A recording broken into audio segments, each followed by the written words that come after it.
So, I was talking to some of the other hands back at the ranch, I said, looking across the flickering flames of the campfire to Jonas. The man, looking for all the world like he had just stepped out of an Old West novel, had been sitting quietly, lost in his thoughts, and eyes fixed on the fire, distant. He had been unconsciously stroking the ends of his salt and pepper mustache and sipping occasionally at the cup of Jameson he held loosely in his hand. I wouldn't say he was distracted. Those piercing eyes never seemed to lose their keen focus, regardless of where he was or what he was doing. Preoccupied was probably the better word for it. I wasn't surprised. Tommy had recently taken ill with pneumonia and had been laid up in a hospital bed for the better part of the last 2 weeks. They had been friends since before I was born, and I knew Tommy's failing health weighed heavily on Jonas's mind. He lifted his eyes from the flames and met mine. The hint of a grin touched on the corner of his mouth. "Oh yeah? What'd those clucking hens have to say this time?" I smiled, fished a smoke from my pack, and offered one across to Jonas. He accepted it with a nod, lighting it with an old battered Zippo from his jacket pocket. "Well, we were just sitting around after work last Friday, shooting the shit over a few beers about what you told me about Gravesend.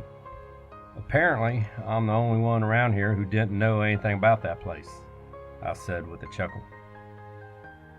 "Well, you're still pretty new around these parts, David. There's probably a lot of things you haven't bumped into yet," he said, taking a drag from the cigarette and following it with a quick sip from the tin cup. "This place is old and has some shadowy corners if you care to look for 'em." I ducked my head in a nod. "Yeah, I suppose that's true. One of the boys told me to ask you about some old abandoned ghost town around here somewhere up in the hills. They said you had a story about it, but wouldn't say anything else. They said it was your story to tell, not theirs." Jonas fell silent for a moment, his eyes drifting back to the yellow light of the campfire, its embers rising between us in the chill autumn night air. I could tell he was mulling it over, probably deciding whether or not to indulge me with another story. He never was one for a lot of talk, a quiet sort who tended to listen more than speak. But we'd been out for a couple of days on horseback, making our way through the dense pines of the eastern forests that bordered the Double K Ranch. A few head of cattle had gone missing from the herd, and the boss had put us to finding them. We hadn't found them yet, and I suspected they'd eventually wander back on their own in any case. In the meantime, we'd done our bit and would be heading back in the morning. For now, we had set up camp for the night once we broke out of the tree line, and we were just enjoying the cool air, warm fire, and quiet solitude. I figured it might be a good opportunity to hear more from Jonas about this place. "Harper's Hope," he said ponderously, recalling an old memory. "Hell, I haven't thought about that damn place in a long while." In the distance, the mournful cry of a coyote drifted out of the dark on the light breeze that had picked up the coming of nightfall. We both glanced over in that direction for a moment before he spoke again. "You do know how to pick 'em, David. Aside from Gravesend, there's probably nothing around here that unsettles me like that old burned-out place. Bad ground, bad memories." He lifted his eyes to mine again, and the flickering light from the fire made dark shadows dance across his face ominously. "You sure you want to know about that old town? I told you about Gravesend for your own safety, seeing as it's something you'd like to run near from time to time. Harper's Hope, well, you'd have to go looking for that place. Not likely to just trip across it accidentally." I nodded eagerly. "Well, yeah, if you're willing to tell it." "No reason not to. I suppose it's not like a big secret around these parts. Just don't bother asking me where it is. I won't be the one to tell you. I don't need that weighing over me." He settled back a little in his seat. "Harper's Hope was settled sometime back in the late 1800s by some families who had come out west from New York. As the story goes, a group of them had pulled their savings and purchased a deed to some old gold mine out in the hills. There were more than a few of them, something like an all, and only a couple who had any idea how to make any sort of life away from the city. Lots of fools are driven past their limitations brought the prospect of wealth, I suppose, even today. I'm not sure why they were so trusting that there would actually be a workable mine on the land they bought when they got there, but fortune is a funny lady. You could never tell exactly what you'll get when you spin that wheel. For them, they arrived at their claim to find it exactly the way it was promised, including a few remaining structures from older settlement that they were able to use as a foundation of their own. It turns out not only was there a mine, there was still gold running through it. A fair amount too, from all accounts. The settlers had found their fortune, and within a couple of years a small town had grown around it. I'm not going to say it was an up-and-coming boom town or anything like that. It still wasn't more than a handful of families and a few businesses that had sprouted up. But to those families that had founded Harper's Hope, I'm sure it seemed that way. Their gamble had paid off big, or so they thought at the time. Jonas paused a moment, taking one last drag from a cigarette before flicking the butt into the fire. That mine is an old one, David. I'm not sure anyone knows who dug it in the first place or when, and none of the family stopped to wonder why a person would be so keen on selling the deed to a gold mine that was still healthy and producing. That said, within the first few months, they had depleted the open veins that were readily accessible close to the surface and began searching farther into the old tunnels. When they eventually reached limits of the existing tunnels, they started digging their own. The farther they dug, the more gold they uncovered. As I understand it, the veins were wide but shallow, and the ground seemed to offer up just enough of that shiny metal to keep tempting them deeper into the earth, away from the light of the sun. Maybe deeper than man is ever meant to go. Who knows? For a few years, Harper's Hope thrived, and the men continued to push deeper into the dark recesses beneath the hills. In came the winter of 1899, and with it, the weather turned cold and fierce. The routes in and out of Harper's Hope were cut off for a month or more.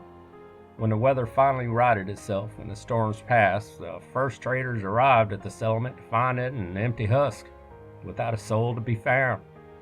According to what they reported, it looked like someone had just come and scooped up all the families and left everything else in place. 100 people at least, all just gone, he said, shaking his head in muted disbelief. Ain't that some shit?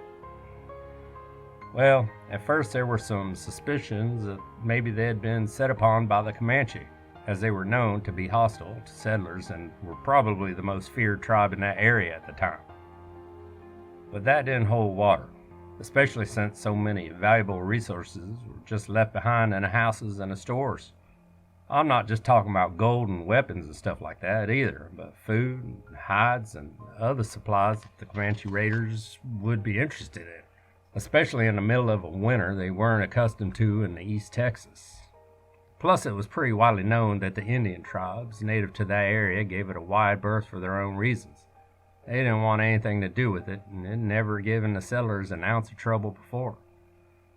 Hell, I don't think I've ever heard that they even came in contact with them the entire time they were here. Jonas gestured to me for another smoke, which I handed across without a thought. What happened to them? I asked, my brow twisted in a frown. Where'd they all go? He shrugged as he lit a cigarette. Don't know. U.S. Marshals went out there to investigate what the traders had reported. There were no local law around here back then, so it fell to them to see if they could figure out what happened. They found Harper's Hope exactly like the traders had described it, empty and quiet as a tomb. It must have been downright eerie, I'd wager. The only thing they found giving any hint of what had happened was a diary that belonged to the young wife of one of the miners, Miss Annabelle Hudson, I think was her name. She had written that the men had broken into a new, undiscovered section of the natural cave during their digging this day before. Apparently, the entire town was all excited about the news, since she wrote that this new chamber was said to be richer than any of the veins they had found since they had first arrived. They said the walls glittered all over with exposed veins of gold. Admittedly, she was worrying about how deep they were mining now, of the risks that had come with working that far underground, but she was looking forward to the day they could return to New York and live a comfortable life with what they had pulled from the rocks. Jonas shook his head almost ruefully. And then her next entry took an unsettling turn. She wrote that none of the miners that entered the tunnels the next day ever returned to the surface. The town was worried there may have been an accident, a cave-in, or something like that. A group of townsfolk gathered up and went to those black tunnels in search of their neighbors. He looked at me pointedly and took another drink, letting the silence hang in the air for a beat before adding, "None came back out either. It was like all that blackness riding on the hills just swallowed 'em up, nice as you please." I read her diary once, and you can still find the original at one of the Upshur County Historical Museums, so I reckon you can find it easier online these days. Some of her last entries were a fair bit unnerving, and you could start to sense the unease she felt as the days passed without any sign of the miner's return. In her last entry, she wrote that one of the other wives had come banging on her door as soon as the sun was above the horizon one morning, scared half to death and ranting on about how she had heard her husband whispering to her through the windows, shuffling around outside their house all night. She called out to him, but she said it was like it wasn't really him, like whatever had made him the man she married had been taken away somehow, just leaving this emotionless thing that beckoned to her. She had said she couldn't understand why he didn't just come on in, or why his voice sounded so strange when he called out to her, "Come outside." She said it made her think of old, unclean things lurking in the dark. It scared her enough that she barricaded herself inside her bedroom with his rifle until just before dawn. When he finally fell quiet, shuffled away into the night. Jonas paused a moment, sitting up straight and working out a kink in his back. He picked up the cup and drank the last bit of it, then refilled it and offered the bottle across to me. I held up a hand and shook my head. He continued, "Well, when they went to talk to the other women about the strange occurrences, they discovered two of the other wives and their children had gone missing in the night, their doors standing open and the houses empty. She had written that their shoes and coats were still inside, which made it all stranger since they had been experiencing an unusually cold winter and there was still frost on the ground." The old cowboy shrugged and let out a long, weary sigh. That was Annabelle's last entry. After that, the town just died. As no bodies were found to prove that anyone had come to harm, and the family still held the deed to the land and the mine, nobody else could legally come in and work that claim. The town's been empty ever since. At some point, someone set fire to the whole damn place, burned it to the ground. Hell, that's probably for the best, all things considered. Jonas leaned back in his chair again. If you grew up around these parts, you grew up with that story. Folks know about Harper's Hope and its history. Most decide to keep clear of it. Most? I asked. Jonas smiled a bit. You're a smart kid, David. Perceptive. I like that about you. Yeah, most. Some folks find the promise of an abandoned gold mine just waiting for someone to come and take advantage of it to be too much of a temptation. And temptation can drive people to do foolish things. When I was a young man, long before Laura passed on, I had a couple friends who had young families of their own. Times were tough back then, even for those who could find steady work. And one day they approached me, asking me if I had any interest in going in with them to explore the tunnels of that mine to see if there really was gold left for the taking. If not for the fact that I just landed a job on this ranch with good pay and a promise of a future, I might have taken them up on it. As it was, I was too busy trying to prove my worth to the foreman and the other hands. Didn't have time to go on some sort of half-assed treasure hunt. I tried to talk them out of it, told them it wasn't a good idea to go messing with things that had such a dark history to them, but I knew there wasn't really a chance I'd be able to. Joe and Casey were good men and hard workers. They were just trying to figure out a way to provide for their families during rough times. I don't fault them for that. They were doing what any good man would do to protect their own. Jonas set down his empty cup and grabbed up his canteen, taking a long drink from the cool water. It was 2 weeks later that Claire, That was Casey's wife. Came knocking on my door one evening, asking if I had seen or heard from either of the men.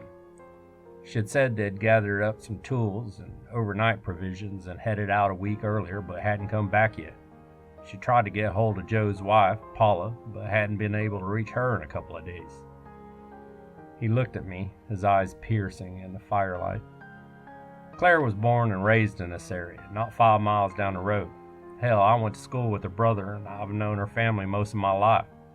She had heard all the same stories everyone else had about Harper's Hope, and I could see something like fear in her eyes. She had 2 small boys at home, and I think in that moment she was already trying to come to grips with the likelihood that she was now a 23-year-old widow. Jonas paused a second, and I could see something like sadness or maybe regret behind his eyes. I could tell she wanted to ask me to go out and try to find them, but I think she knew that it was unlikely that anyone from around here would risk going into those mines, especially if they had a family of their own to worry about. So she didn't ask and I didn't offer. We never did see Paula or her kids again. Never any clue as to what happened to them. They just vanished one night without a trace. Front door left wide open. The sheriff did a cursory investigation, but I think he knew it was a losing battle.